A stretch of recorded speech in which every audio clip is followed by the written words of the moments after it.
Hey, good morning. Hope you're having a great day. Today, I want to open up a little bit and try to give you some insight on me and overcoming a desert. I'm going to tell you a little bit about one of my deepest deserts. You know, for a large part of my life, I lived in Middle Georgia. And I finished my undergraduate studies at Fort Valley State.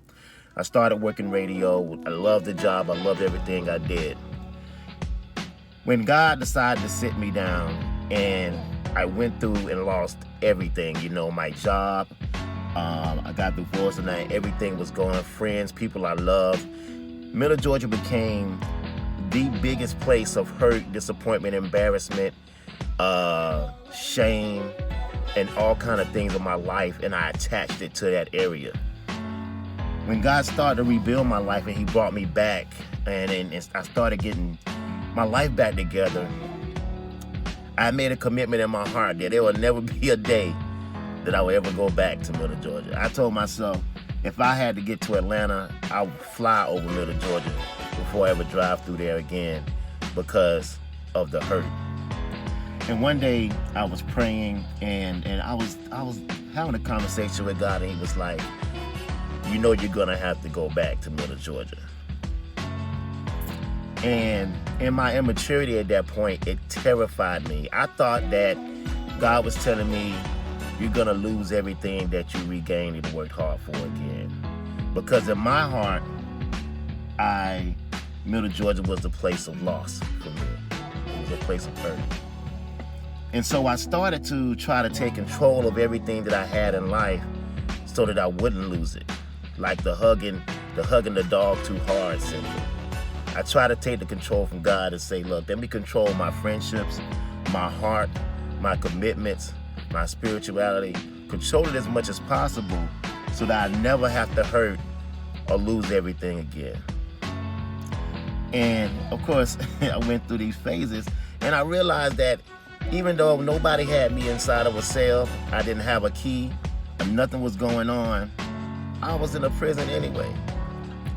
And God has saved me. I survived all of that to put myself in the prison out of fear. Don't want to be close to people. I was perfectly comfortable with never dating again. I didn't even want to get involved with anybody close like that or have really close friends. I even semi-avoided family. I didn't have no problem just going to my apartment, going to the gym, going to work, and just living life like that. Go to church, but don't really get too close. Prison. So as I matured, the conversation came up again between me and God because people started to seek me out from the Middle Georgia area. And he said, you know, I want to tell you why you will be going back. Didn't mean I had to physically go back or anything like that. He said, look, there's some work that I need to have done there. There's some people there that knew you when. They knew you when you were dirty. They knew you when you were a liar. They knew you when you were a cheater. They knew you when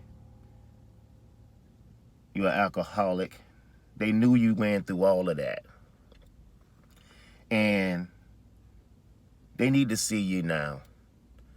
Because those are the people that know there is no way that you could have made it this far without God. These are the same people that seen you hauled off to jail, seen you walked out of our office, seen you sleeping in your car, seen you begging. They knew you when. And at this point in your life, I'm trying to set you free. But you keep putting yourself back in prison.